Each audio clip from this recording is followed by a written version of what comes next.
Thank you, Presiding Officer. There is no doubt that no other piece of UK legislation will have such a direct and indirect effect on the people of Scotland, particularly some of the poorest and most vulnerable families in our society, and in our capacity to run our own affairs in those areas which are devolved to Scottish control.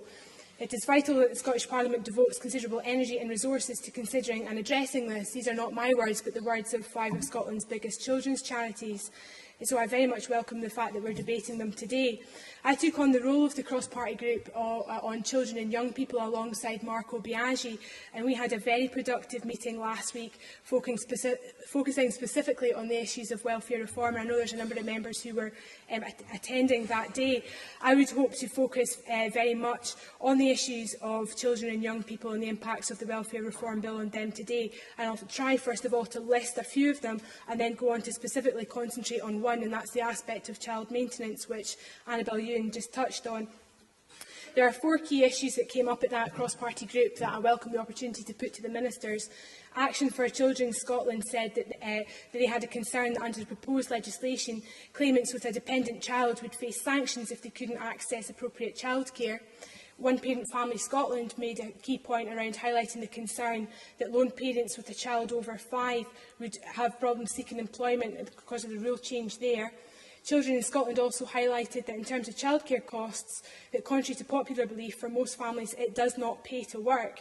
And finally, the Scottish Child Law Centre made an interesting point because they highlighted the possible impact on the minute of agreement for separating couples, which is unique to Scotland.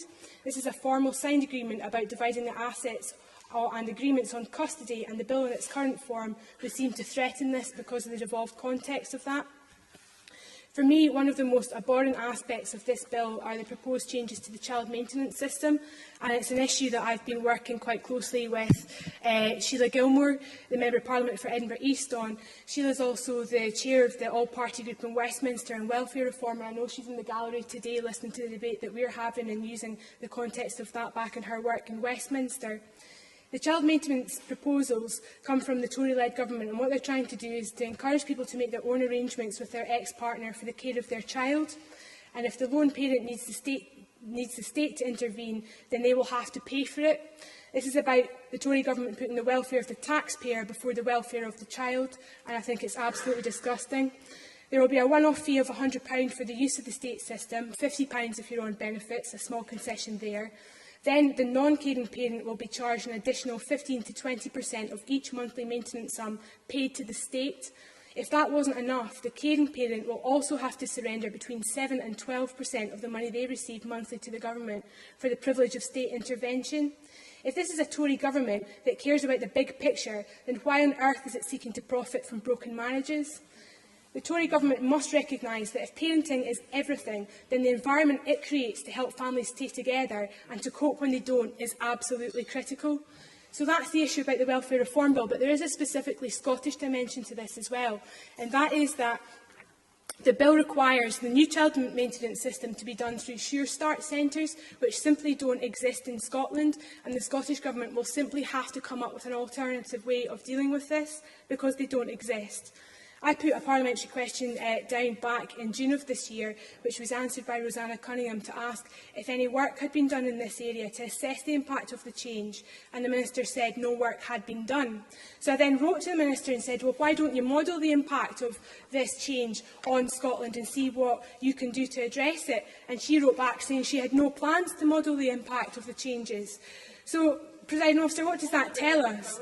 Well, I would suggest that tells us that the Scottish Government is taking a very relaxed, perhaps even a complacent approach to the distinct areas that it has the power to address now. And that is a view shared by One Parent Family Scotland, who were, in their words, very disappointed with the response that Rosanna Cunningham gave to me, which naturally I shared with them. So I'm pleased that the Government are today going to back Labour's amendment to vote down the forthcoming legislative consent motion, recognising that much more scrutiny needs to take place. Presiding Officer, I'm going to give you a minute of your time back, but I just wanted to concentrate on the issue of child poverty for a second there. Nicola Sturgeon, in her opening remarks, made a comment about how child poverty in Scotland had come down since 1994. She will also be aware, however, that there has been little or no progress since 2005 on her watch and under her government's watch. I would refer her back to her own child poverty strategy, which says the Scottish Government will encourage individuals and organisations to share emerging analysis of local and national impacts as they become known. This analysis will help to inform Scottish ministers, as well as other organisations, seeking to secure positive change in the lives of the people of Scotland. In light of that reference to welfare reform in her child poverty strategy, will she back Save the Children's call today to publish the impact of a bill on tackling child poverty and ensure that they take steps to mitigate the impacts of these changes to child poverty in Scotland? And I'll leave it there.